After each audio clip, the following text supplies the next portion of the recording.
Craig for inviting us here, and excited to give this talk. It's going to be kind of a fun look at sea level change and how it's affecting people and kind of what the Paleo record can tell us. And yeah, this is, so as Craig mentioned, it's going to be Rafa and I giving this presentation, and a lot of the work, especially I'm going to talk about, is part of a larger team effort by our Greenland Rising project, which is led here at Lamont Doherty by all the co-authors you see below, in collaboration with our team from Greenland Institute for Natural Resources, and we'll get to more of that soon. So I'm gonna jump right in, and if I can change slides, there we go. So I'm going to give an outline for this talk because it's going to be, especially with two speakers, and we're going to be moving around a little bit. So kind of set the stage so we are all with this together. So first, we're going to talk about sea level changes across timescales, and then why Greenlanders are paying attention to changing seas. And then Ross going to talk about how we can use the recent past to learn about these longer time periods, which is going to be very important for making projections. And then I'm going to kind of jump back and tell you about ways that Greenland Rising is working to improve and extend these sea level records to kind of tie back into what Rafa's doing.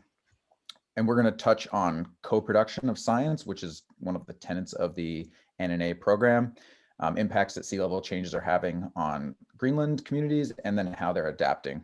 And then kind of just give you an overview of where, because this is the second year of our project, so still have a bunch of work to do. So yeah, as I mentioned, sea level changes across timescales. This isn't new to anyone at this talk, but it's good to get on the same page and remind ourselves that this is ostensibly, this seminar series is about sea level change as it relates to mid latitude cities like the one I live in, but really they change daily, hourly, on seconds. So if we think about the ice age cycles, right, we have these in global mean sea level. We have 120 meters of sea level change, and click to change here. And so this is where we're looking at these. This is Mike Sandstrom from Lamont here pointing out a paleo coral. And so these are, these are tools we bring to bear on this problem to look at interglacial glacial cycles. And then we have kind of, as I mentioned, this middle time scale, which is the really focus on this secular trend of climate change. And that's where we're thinking about inundation of cities and sort of managed retreat and adaptations. And of course, if you're a user of the marine environment, if you're for recreation or for industry, you are thinking about these shorter periods, tides, surface gravity waves. And we can't forget other changes in water levels that don't fall into these categories, which can be storm surges, tsunamis, and we all here in New York, we remember Sandy. So sea level, the changes in water happen across timescales, and it's good to kind of think about these different timescales when you're talking to community members or policymakers and what's important. And the other thing is that just because, so if you go to a place like a Nuuk in Greenland, there's a plus or minus 2 meters of tidal change on a tidal cycle, but that doesn't mean that we don't care about this secular climate change signal. So it's kind of putting all these sea level changes in context. So the other sort of introduction here is kind of pulling apart the global versus relative sea level change. And I underlined change up here, and you notice I haven't yet said sea level rise. And so I believe the title of this seminar series is the SLR NASA seminar series. And just this is to point out that in Greenland, the sea level is mostly dropping.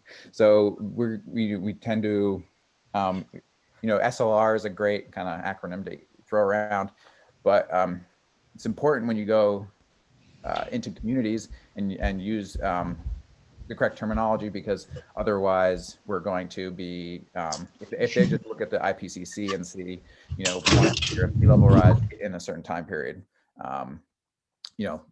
they might be misinterpreting the kind of results we're giving them. So it's been hard for me personally to also switch around to using sea level change instead of rise, but we're gonna all learn this together.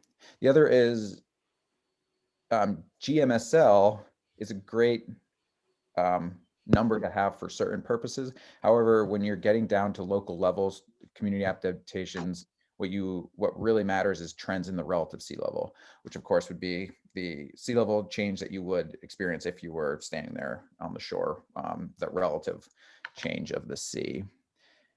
And then kind of where this talk fits into this seminar series is that the sea level budget, the relative sea level budget around current or extinct ice sheets has different scaling parameters that we don't really think of when we think of these mid-latitude locations.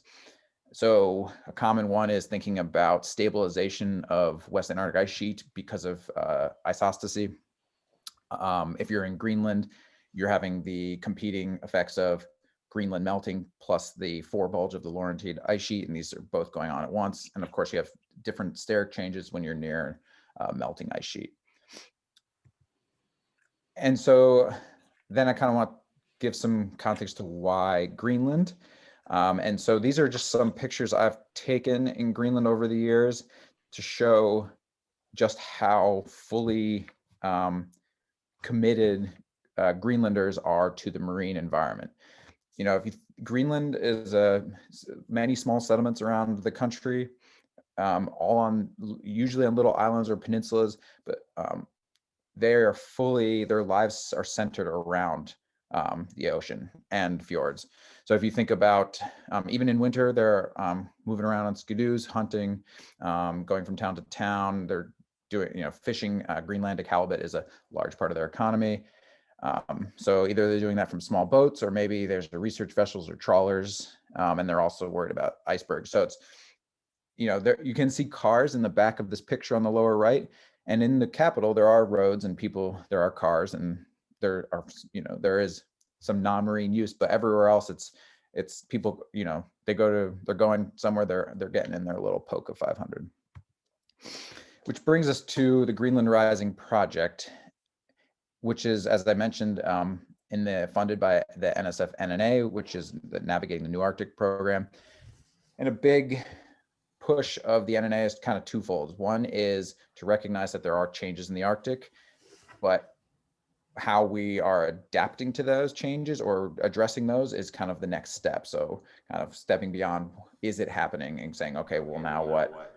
And of course, then really the other part is saying that there's, we focus on the natural environment. That's something that I've focused on, but there are other disciplines in the social systems and the built environment, but we tend to kind of just focus on those and not wrap them together. And so that's the other part of NNA, is saying, how are these different components all feeding into each other, and how is a changing Arctic affecting social systems or built environment? So I'm going to leave off now, and Ross is going to kind of jump into saying kind of what we can learn about these paleo changes, and how we can use that to help inform these communities. So pardon my, there we go. The old switcheroo. All right. Yeah, so as they've said, the Greenland Rising project is about connecting the natural, built and social environments around Greenland. And the next couple of slides will zoom in on the natural environment and lay bare some of the difficulties in this realm. And in particular, we aim to connect the paleo to the present, as the paleo sea level changes contain valuable information necessary for interpretation of present-day sea level changes. So why do we need to take a closer look at the sea level change around Greenland? So can't we just use a global mean sea level? So as Dave showed, we can definitely not. So sea level changes with significantly different rates around the world. Places near ice sheets or places where ice sheets used to be may even experience a significant sea level drop. And this figure shows some of the few tide gauges that are or used to be present in Greenland. And even here, significant differences are seen between the relative sea level rates from each tide gauge, with, for instance, a significant drop in the northwest, but a small sea level rise in the southwest near Nuuk. So why would that be? So tide gauges measure the relative sea level at a single location on Earth, and at each location, the interplay between the processes governing sea level change has a different story. So this can be represented by the sea level budget, which shows how the observed sea level rate R obs on the left can be one location can be decomposed into its constituents. So R obs is the observed sea level rate, for instance, measured by a tide gauge, and the constituents on the right can be divided into long-term and short-term components. The long-term component RGIA represents the changes in relative sea level rate due to changes in global ice masses from before 1,000 years ago. So this is a somewhat confusing name, the GIA, but in this case, RGIA includes all ice sheets and glaciers and the subsequent effects that changes have had on the sea level. So including eustatic effects, gravitational field changes, solid earth deformation, and rotational effects. And this term is especially important near ice sheets and may play a smaller role in the tropics, for instance, far away from ice sheets. And the short-term components represent sea level changes due to more present-day changes in the Greenland ice sheet, Antarctic ice sheet, glaciers and ice caps, terrestrial water mass exchange, and steric effects. Now, how do ice sheets actually affect the sea level?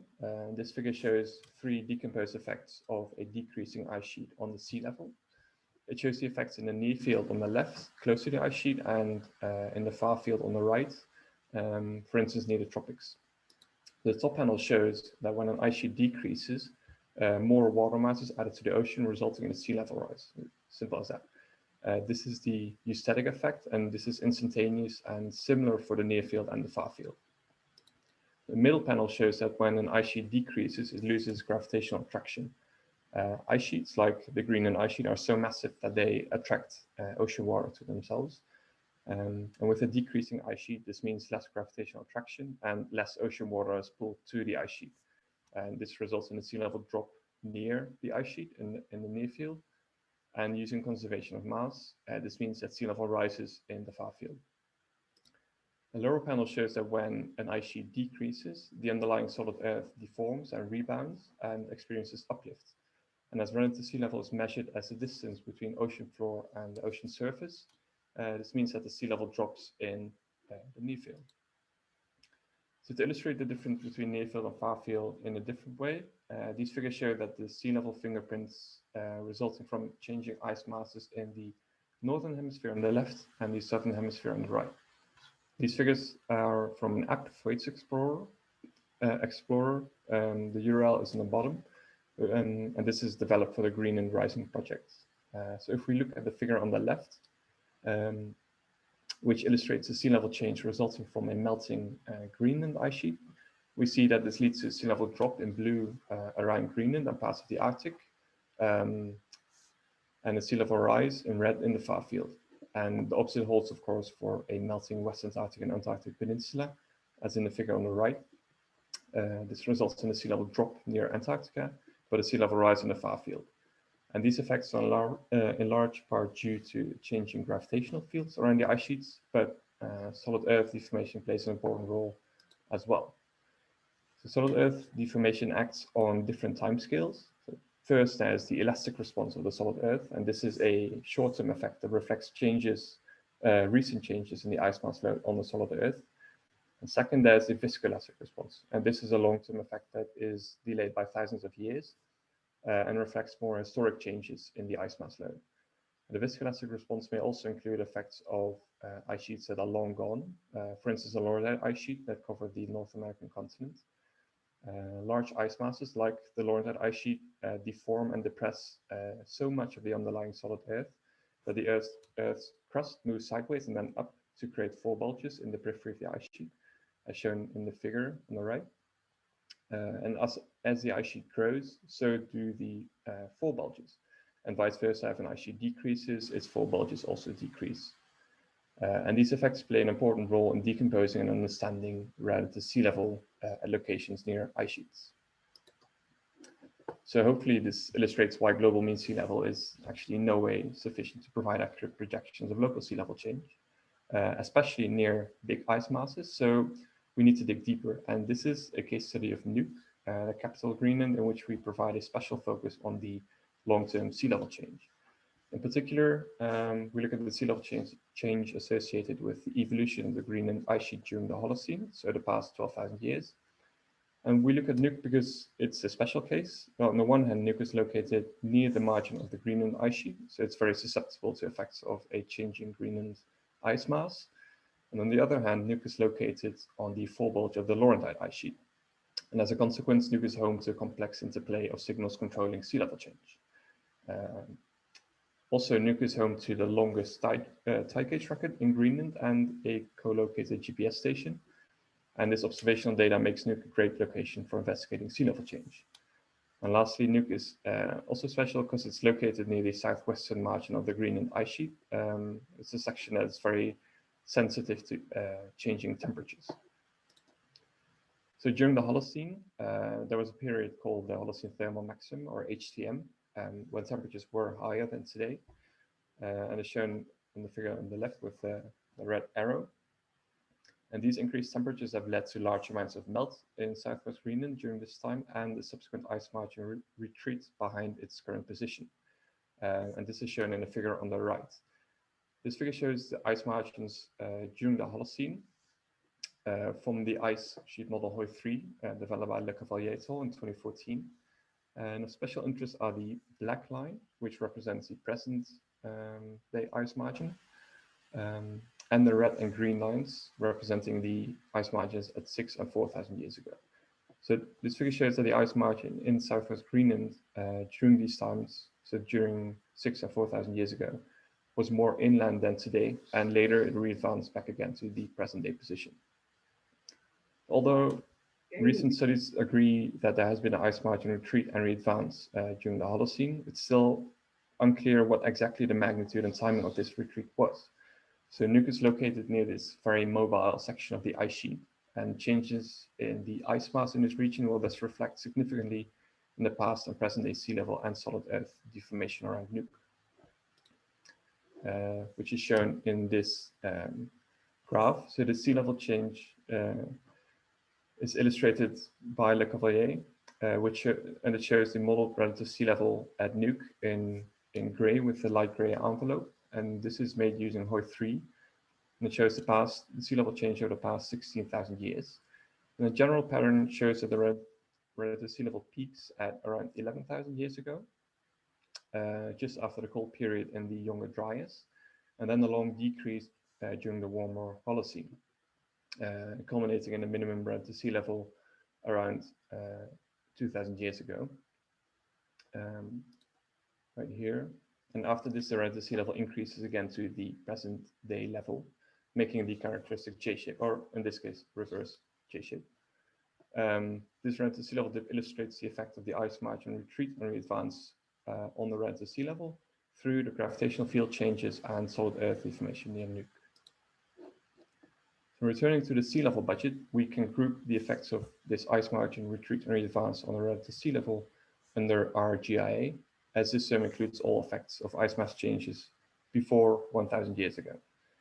So our method is at least in part derived from Spada's 2014 study, in which they used the Nuuk tide gauge record to constrain present day changes in the Greenland ice sheet. The figure in the bottom left shows Spada's decomposed sea level budget, illustrating that the long-term GIA component, number 1 here on the top, and the short-term Greenland ice sheet component, number 6, have the largest uncertainties and play an important role in the sea level budget around Nuuk.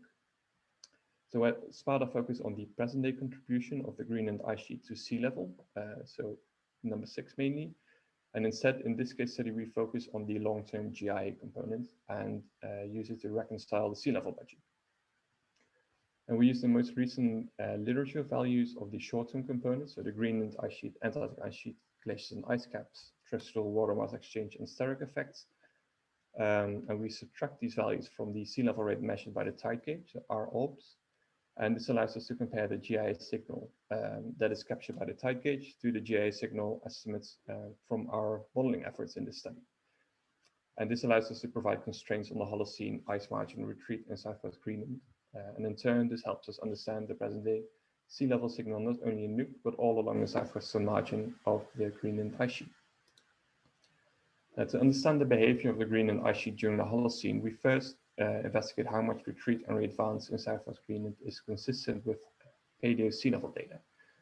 And we use a glacial isostatic adjustment model to predict the sea level response in Nuuk during the Holocene. And as an example, the figure on the right shows the modeled relative sea level at 12,000 years ago using Huy3. You can see a big response from the Laurentide ice sheet on the North American continent. So we investigate different contributors to GIA and vary model parameters to understand what processes drive sea level change in Southwest Greenland. And in particular, we vary the ice margin retreat and readvance in Southwest Greenland to elucidate the effects of ice margin evolution on the relative sea level.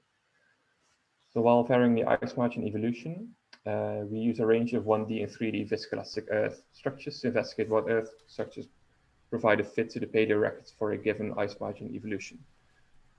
Then we focus on the present day relative sea level using the same model parameters, and comparison of these modeling efforts with the tide gauge record and the GPS record allows us to provide constraints on the evolution of the ice margin in Southwest Greenland.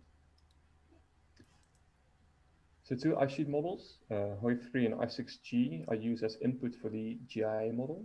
And these ice sheet models contain ice sheet thickness values going back to the last interglacial at 125,000 years ago.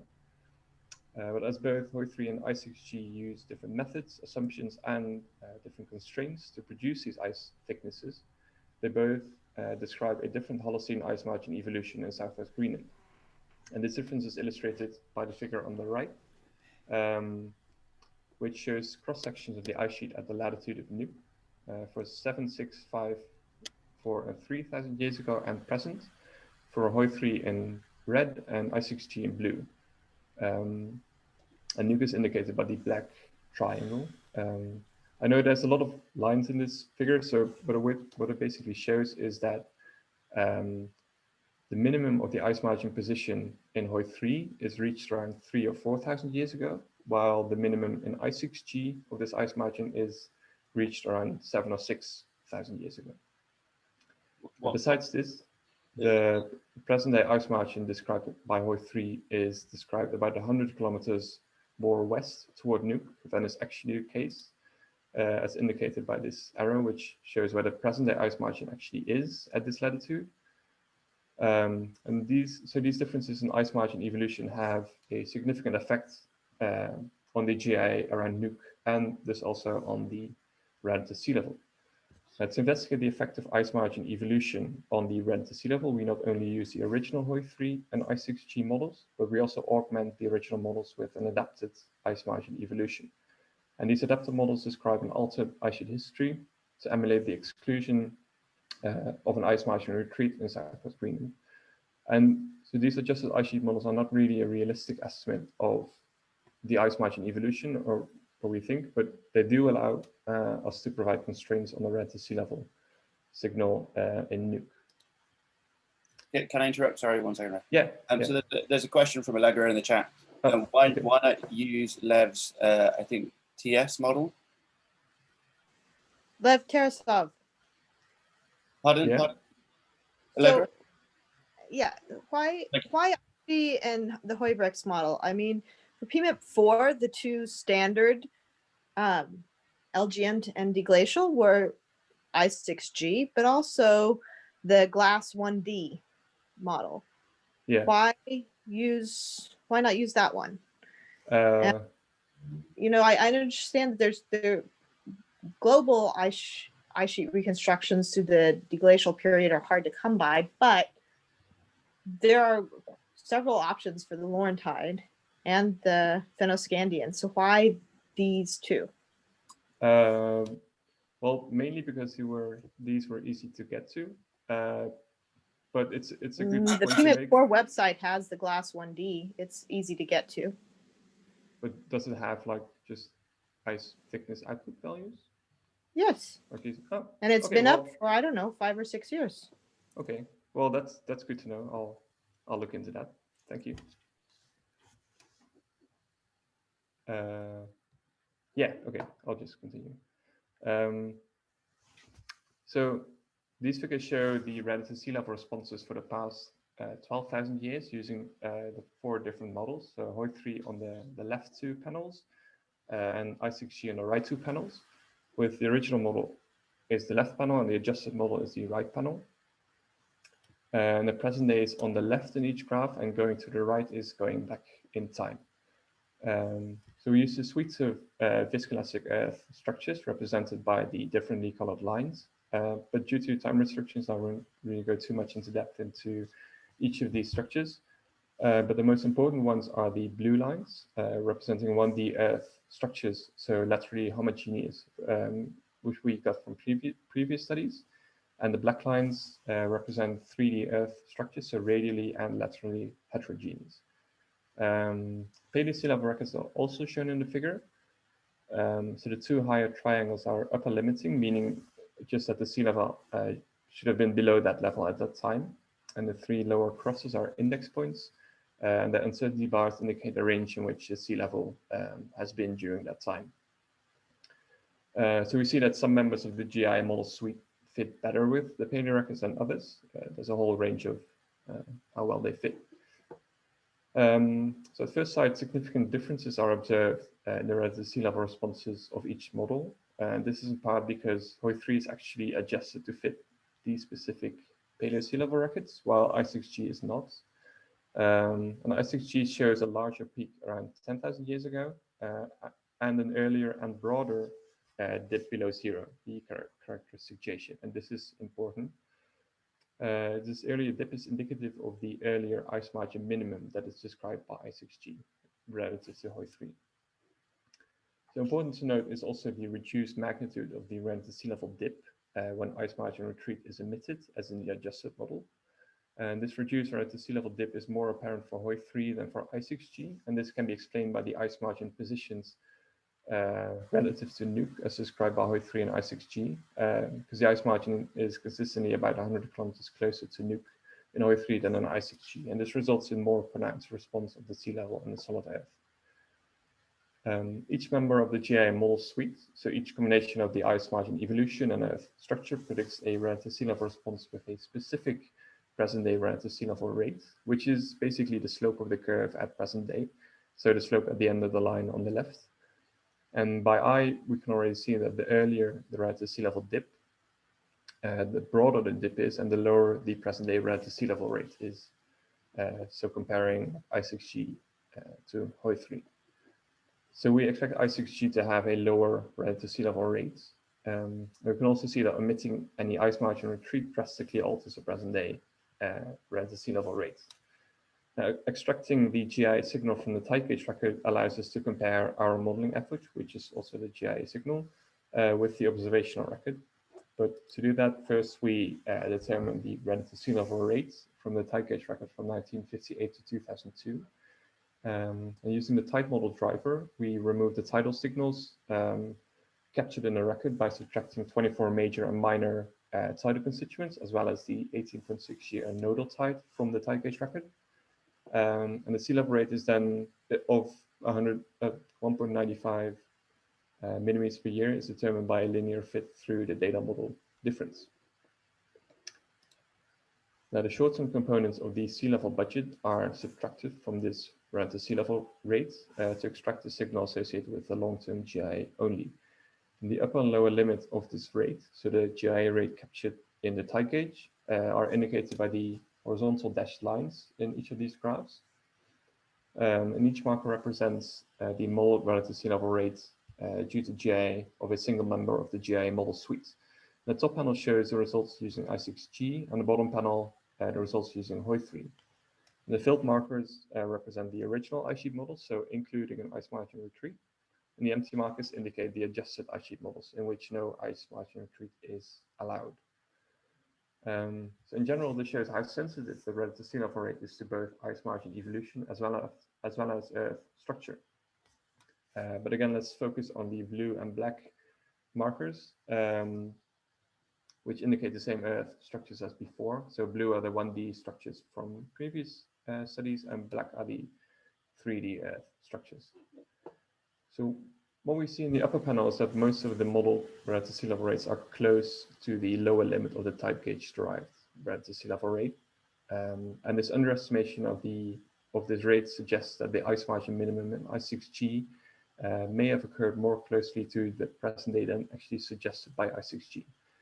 This is also in accordance with recent work by Nicholas Young and others, which suggests that the minimum extent of the ice margin likely occurred after 5,000 years ago. And as the ice margin minimum nears closer to the present day effects on the relative sea level Nuuk will be larger. So the lower values of the empty blue markers shows that emitting ice margin retreat results in a lower relative sea level rate, and it's at least some degree of ice margin retreat is necessary to fit the relative sea level rate with the tide gauge data. So looking at the lower panel, this shows that the original Huy3 model overestimates the relative sea level rate compared to the tide gauge. Looking at the blue markers, omitting ice margin retreat results in a significantly lower relative sea level rate as indicated by the empty blue markers.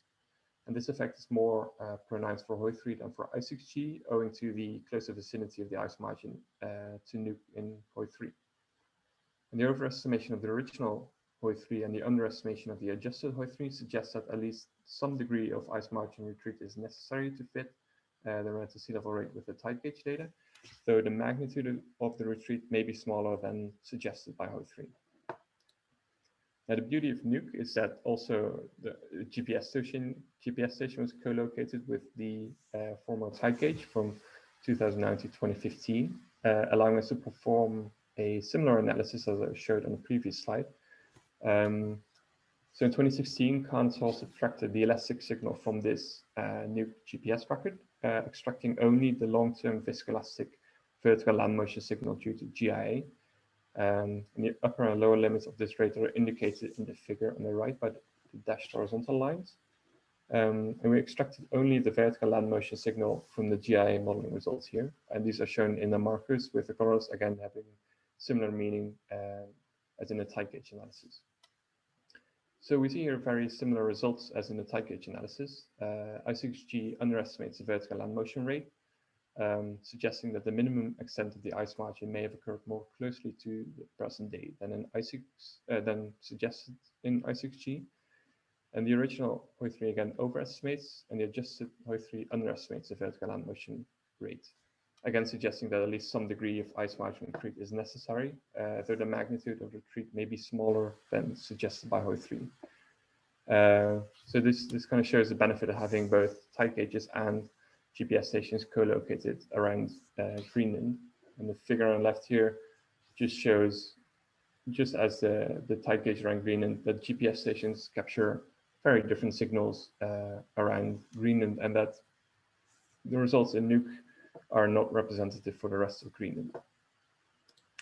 So some quick take-home messages from this case study. So the results suggest that the Holocene ice margin evolution in Southwest Greenland may be different than suggested by Huy3 and ICE6G. So it might be the ice margin minimum might be more closely to present day than suggested by Huy3, and might be somewhat smaller than suggested by Huy3. But these small differences, they can significantly affect what we know about sea level change around Greenland. So it's important to continue the tuning of ice thicknesses in these ice sheet models. So there are some other tide gauge records, like a handful. Like this one was also at Nuuk, but from 2014 to present. And we haven't done the same analysis because it's more difficult to get values for the short-term components in the sea level budget for this time, especially because it's such a short record.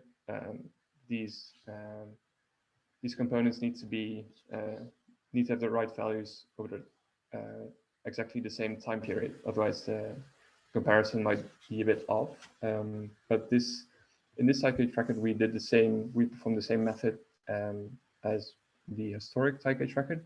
We subtracted the tidal signals with a linear regression shown here in the bottom right, which seems pretty good with an R-squared value of over 0.9. But the the relative sea level trend is almost 15 millimeters per year, which is a significant difference to the historic record, with only like a 12-year gap. So we're not pretty sure yet if this is correct, or that may be some data corruption due to uncharacterized instrument drift, or that this record may be a bit too short for this kind of interpretation. So PSMSL, the Tide Gauge Institute, has a lot of tide gauges around the world, but as you can see, none around Greenland. At least no records that are datum controlled, so no revised local reference, which make the records that we use a bit harder to interpret. Anyway, so this kind of shows that there's a need for more tide gauges around Greenland. And as I said, there are a handful, but these are all from a different institute, and these are not datum controlled.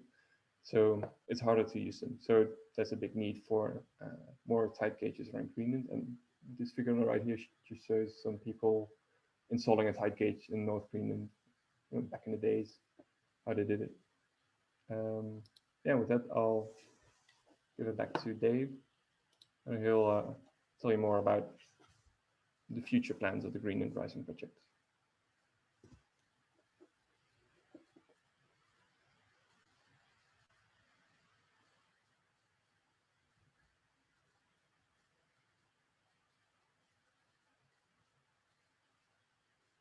Oh, you're muted, Dave.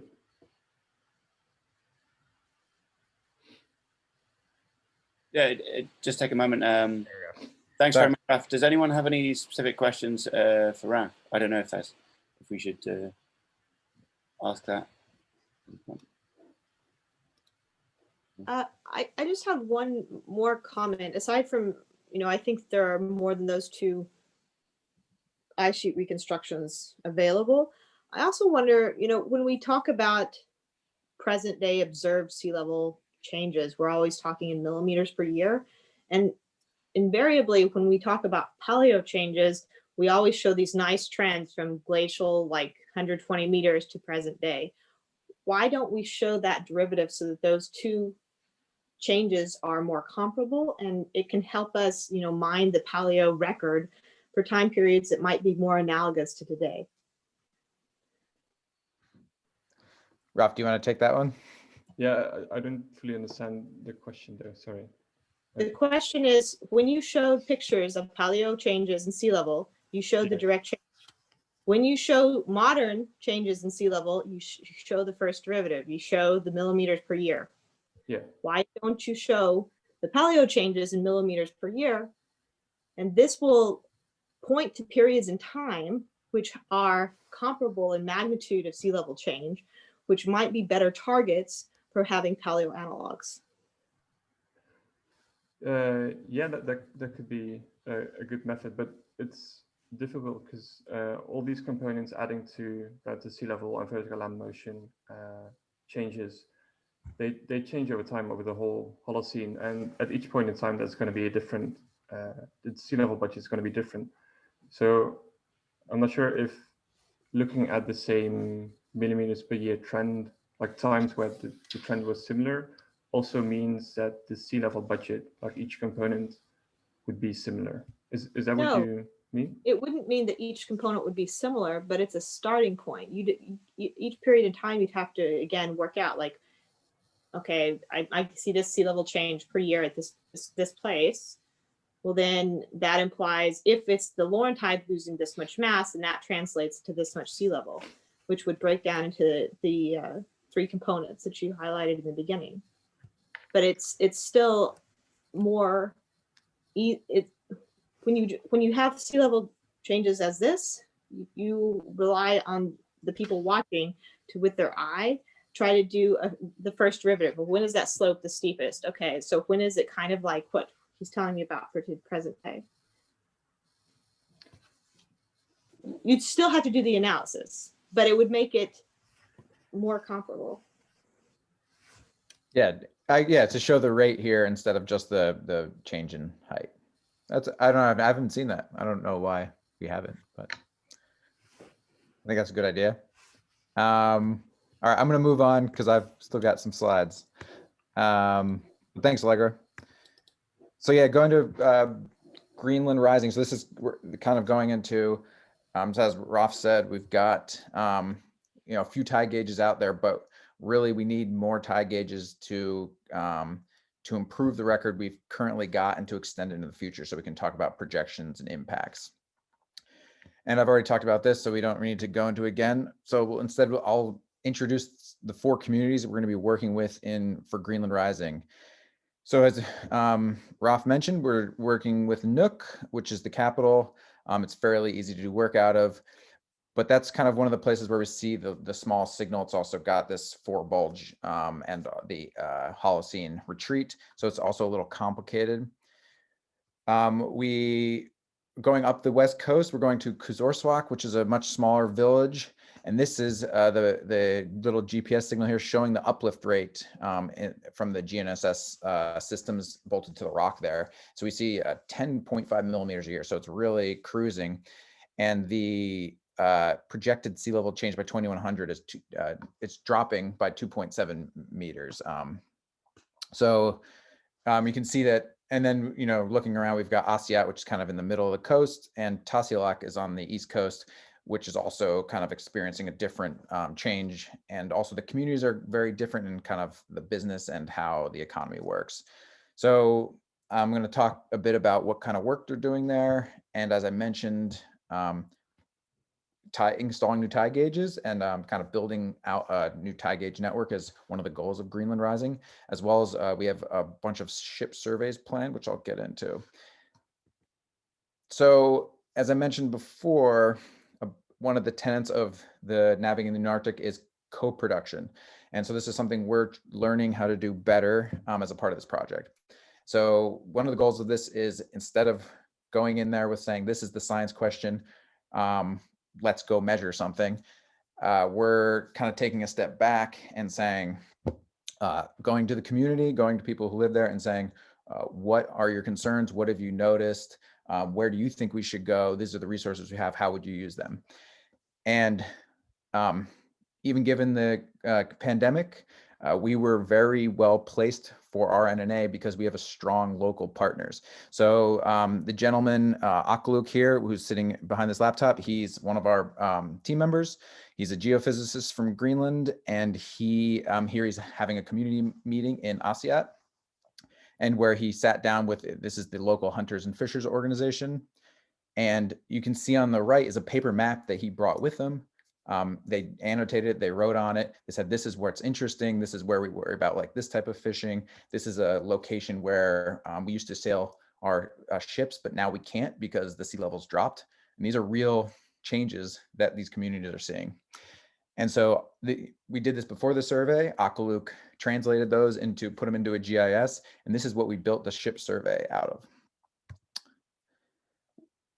But we, had these kind of hybrids. So we didn't travel to Greenland this year for obvious reasons, but we did this sort of hybrid meeting where our Greenlandic partners would travel there, mostly in person, and we would participate via Zoom, which turned out to be a very good way of doing this, safe and efficient.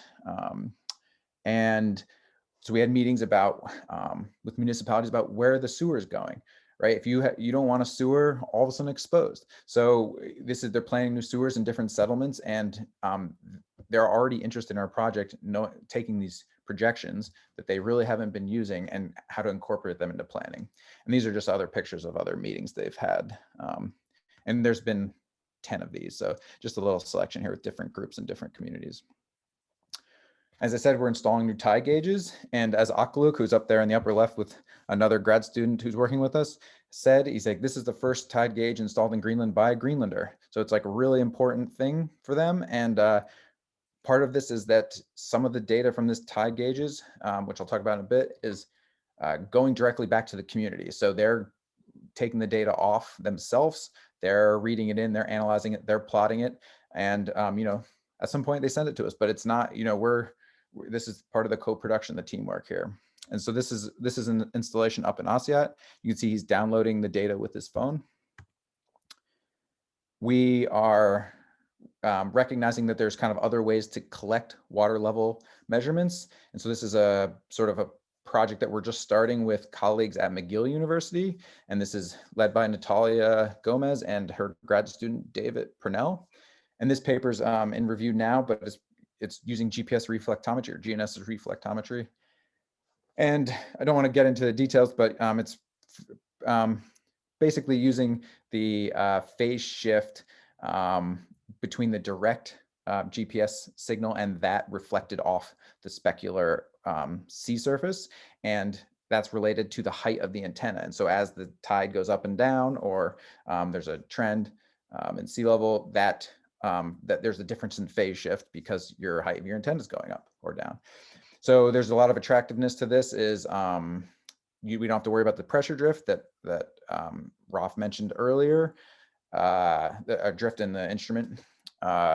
And there's it can be very low cost, low powered. So there's a lot of, so we'll be installing, we installed the test one of these up in Piermont, and we'll be doing an installation in Greenland this spring. Of course, you don't have tide gauges everywhere, so you build models. And this is a figure put together by Lori Padman and Susan Howard at ESR, showing all of the Arctic tide gauges where there's at least 30 days that they can extract the harmonic constituents from and put into their inverse model. And you can see that there's a lot of areas of Greenland missing. So part of this is we're going to install some temporary tide gauges to get to give to them, and they can pull out the harmonics and it can improve the Arctic models. There's also going to be a lot of bathymetric surveys as a part of Greenland Rising. And so we have, in each of the communities, we have about a week of RV sauna ship time, in addition to a small portable ship using a portable echo beam that it's going to be a little dinghy that can basically boat up onto land, which means we can get multi-beam data down to a meter's depth. And the reason why we want those is, once again, to improve the tide models. We want to, I'll get into in a bit, is we're going to do habitat mapping. And we're also worried about mapping safe passageways. And to show that we're, there's still a lot of the ocean unmapped. And so we're, as part of Greenland Rising, we're trying to fill in this bathymetry map just a little bit more. And this is from the Ossiat survey that we did last summer. I wasn't there. Our Greenland partners did it. And so this is built on that map that I showed you before, that Aqualuk built using the community input. And this is all the coverage we have, and blue areas are deep, red are shallow. And I'm not going to get into what this means, but in here you can see some Greenlandic grad students on the boat processing it, also with a 5-sided Rubik's Cube, it looks like. And the other thing is we're using this to build habitat maps.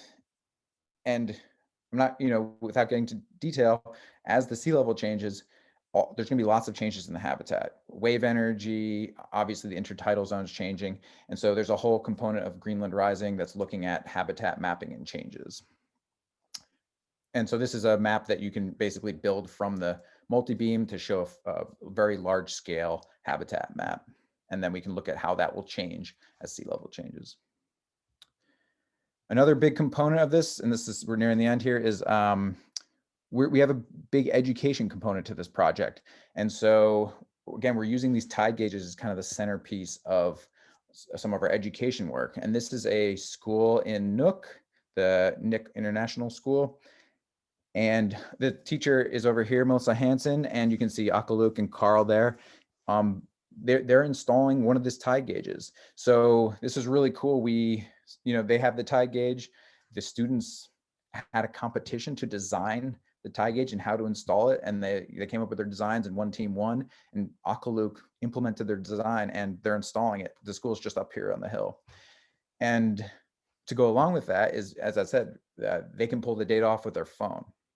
So as a homework, essentially, each group every day goes down to the coast, collects the data off the tide gauge with their phone, and then fills out this coastal diary, which are, looking at observables with, their eyes. So they're looking at how people are using the waterways, if they notice any nature, birds, what's the water doing. They're filling in moon phases. They're ground truthing the water with a stick, the water height measurements. And then they're pulling the data off and plotting it. So this is kind of getting the data into the hands of the community. It's kind of the centerpiece of a lot of this project.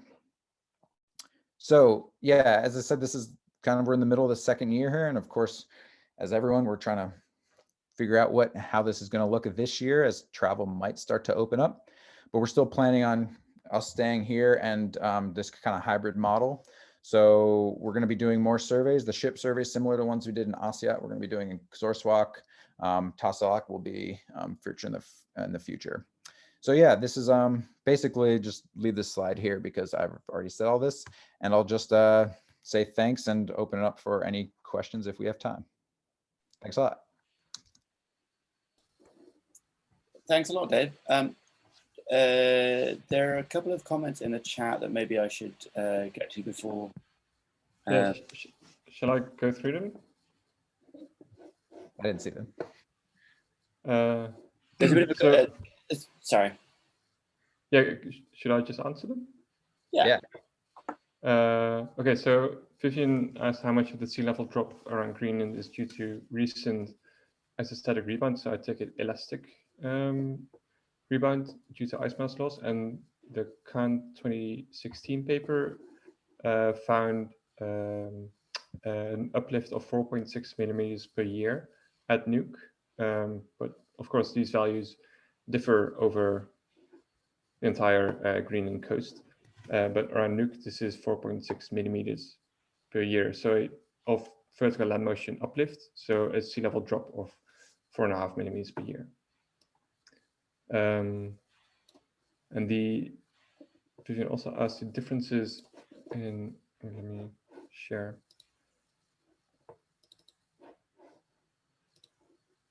The differences in mantle viscosity assumptions in both the GIA models and their effect on the relative sea level rate and the ice margin retreat history, what the differences are of their effects. And that's kind of not a one-sided answer. So looking at the difference between the filled and the empty markers, that's the difference between ice margin retreat as described in the ice sheet models and no ice margin retreat. And if we look at Huy3, this difference changes if we go to the left here, and going to the left here is getting to a very low upper mantle viscosity, and going more to the right is going up with a higher lower mantle viscosity. So that difference between yes or no ice margin retreat gets larger depending on the Earth viscosity parameters. And looking at the different colors, so yellow and red, yellow is a lithosphere thickness of 96 kilometers and red of 71 kilometers. And this is usually a small difference, but it gets bigger for a higher lower mantle viscosity.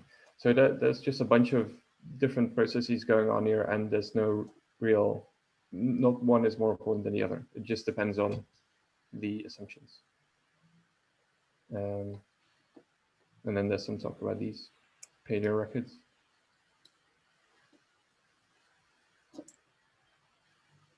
I think there was an interesting comment by Olga about she's arguing that the paleo records perhaps are too sparse to have an accurate representation of the rate of change of sea level. Yeah, so if Allegra, you mean that looking at the rates of sea level change? You know, the retreats for based on ice sheet margins, like way back like 20 years ago, more than that, like there's reconstructions for the ice sheet margin retreats, and then the attendant, you know, if you have a simple ice sheet model, the attendant mass changes that would be associated with it. So you do have some information there. I don't think that at this point it's very helpful to have, you know, like an analog for the present day. You often see people saying, oh, well, let's have a look at the Eemian, but the sea level change rate, the rates of sea level changes in the Eemian were kind of slow compared to what we're experiencing today. The early Holocene might actually be a good target. And you can kind of see that in these figures because that's where the slope, especially in ICE6G, is the steepest. That would be much more obvious. And then you can, you know, you can go searching for records and devote time to making reconstructions in these analog periods. It's not that the data coverage is going to be perfect, but it's that it will be a step better than just having, oh, here's point A and point B. Also, you know, for ICE6G, I was thinking if you're focusing really closely on Greenland and the difference between these two, I don't know how big the Greenland ice sheet differences are between these two particular ones, but I do remember from when ICE5G came out compared to ICE4G, there were some pretty significant changes in Greenland. Like, can you use all the various ones out there and rule out like you know, there's relative balances of how much of the LGM sea level changes put into Greenland or the Laurentide or Fennoscandian or Antarctica, but can you rule out some of that phase space based on these tide gauges, and how many more would you need to have to say, okay, look, here's upper bounds for those things? Because the people making those reconstructions, I mean, those are the kinds of measurements, especially a network, that can be incorporated into the next reconstructions. Okay, so that was a lot of information. Going back to the Paleo records for a bit, if you mean that looking at the rate between these records and the rate we got from the GIA model, comparing those, that is a good method, but it's not always as possible, because there's just, for Nuuk, there's these 3 index points, and we can't use the rate from the upper limiting ones. But looking at these 3, the variability is already so high with high uncertainty, and like this, which would suggest, like the first 2, would suggest a positive rate at this point, which is so far doesn't seem like that's likely. And there's only 3 records here, and for 2 sites near Nuuk, so Godhead and Godmouth, there's no index points at all. That's just limiting sea level records. So I think this method would be somewhat difficult to use, and we use these records in this case to, which I didn't show too extensively, but we use the Paleo records to fit these GIA estimates and see which combinations of Earth viscosity and ice margin chronology fits best with these records, and then look at the rates of these members of the GIA model suite. So this is just like a first sort of filter to see, because not all of these fit as well with the Paleo records as others. Especially ICE6G misses a lot, and some of the lines even go over these limiting ones. So we could actually exclude those already and just look at the ones that fit well with the Paleo records. So in this case, for ICE6G, the 3D Earth structures. I guess for Huy3, this solid blue line, which is the Earth viscosity model that Le Cavalier also found is best. So this is using the Paleo records is just sort of first filter, and then we look at the rates. But I just showed all the rates here just to show the variability of what mantle viscosity and ice margin chronology, what effect that has, if that's clear. We have another thread. By the way, sorry. I wanted to say in the chat, I did drop the link to the I saw. last one. Yeah. I'm going to look at that. Thank you. So we have another thread developing the chat, which was comes from Gavin is asking, how fast are things changing now? When will we be able to get in situ confirmation of when we passed the previous minimum ice sheet extent? Well, yeah. So with the observational data we have now, there's only a limited amount of conclusions we can draw. But some of the next step in this study are to create a sort of best guess for an ice margin retreat using the new results from Nicholas Young and other information we have about when and where the ice margin retreat should have been, to create and use that to create a new ice margin chronology, and implement that in, or input that in the GIA model and see how well that fits with the tide gauge and the GPS record. I see Nicholas is in the room. Is there any chance, Nicholas, you'd like to say hi? Yeah, I just responded to Gavin in that chat, or I guess it went to everyone.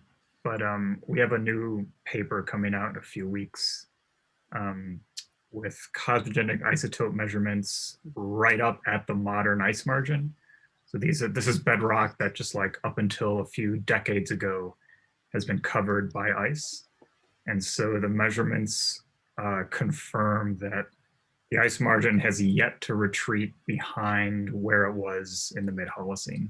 So basically we measured like a lot of isotopes. That means it was exposed during the middle Holocene. But we don't know, like maybe with 20 more years of retreat, maybe we'll tap into a landscape that actually was, that remained covered through the Holocene. We just don't know yet. But you're thinking it could be as little as 20 years? Yeah, I don't really know. I mean, and the only way you'll know is like if you wait for a little more retreat, or if you crawl up a few hundred meters on the ice margin and then like drill through the ice to get bedrock that's currently ice covered, which is a project we're starting to do, actually not in Southwest Greenland, but in portions of Northern Greenland. All right, thanks.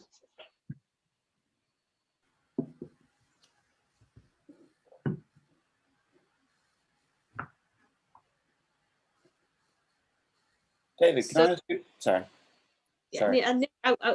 Now, can you drop, is the CPD, the discussion paper out? Can you drop that in the chat? Yeah, I can. I can find the link real quick. And when you, so was the Greenland ice sheet, was it substantively smaller? Are we talking about? Yeah. Is it basically the same size, like for the last like 8,000 years, or has it grown? How much has it grown back? Yeah, so the I think two of Raf's maybe take-home points that at least his modeling shows that the ice minimum had to have been after 5, and that the minimum was probably pretty close to the modern margin. I think speaking on that just from the geologic perspective, I would agree 100%. I don't think that the mid-Holocene minimum is all that much smaller than today.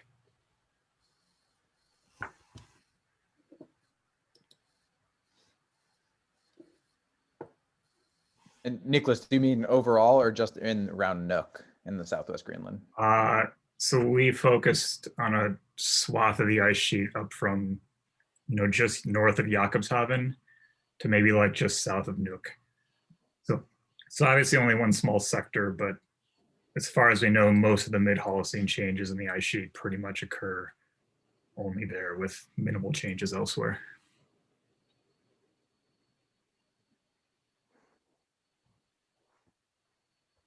So when you say the change was minimal, the Huy3 and ICE6G, they include like retreats of tens of kilometers, like around 50 kilometers inland retreat. That's too much, you think? I think that's too much. I think at most you're talking like, it kind of depends on where you are on the margin. Like it's not, 30 kilometers inland everywhere versus 5, but I mean, if I had to ballpark it, it's probably like on the order of 10 kilometers on average. It's certainly not like 50, 60 or 100. That's way too much.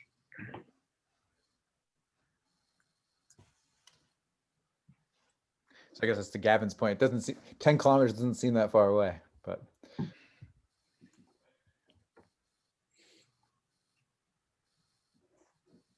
Okie doke. Do we have any final question for everyone? We're sort of 10 minutes past noon here. We should probably close up soon. Craig, did we have a sea level meeting today also? No, sorry. Okay. Sea level meeting is the start of next month. Okay. I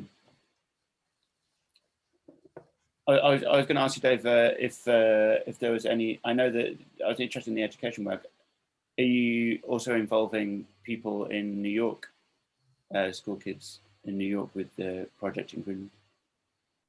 There is a little bit of tying schools together, but we're still kind of working to get into the Greenland community. So, but we're doing similar, that coastal diary, we're also doing it in New York. So the same kind of idea is, because we're gonna have the same tide gauge in Piermont. So same thing, you can go down there and get the data off with your phone, or there's also the RICO station there anyway. So we could do it now. But yeah, similar kind of tying the activities and do the matching of schools. Does anybody have any final questions?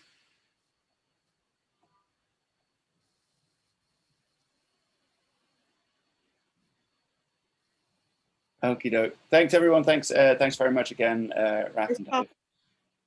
Thanks. See you guys. Thanks for having us.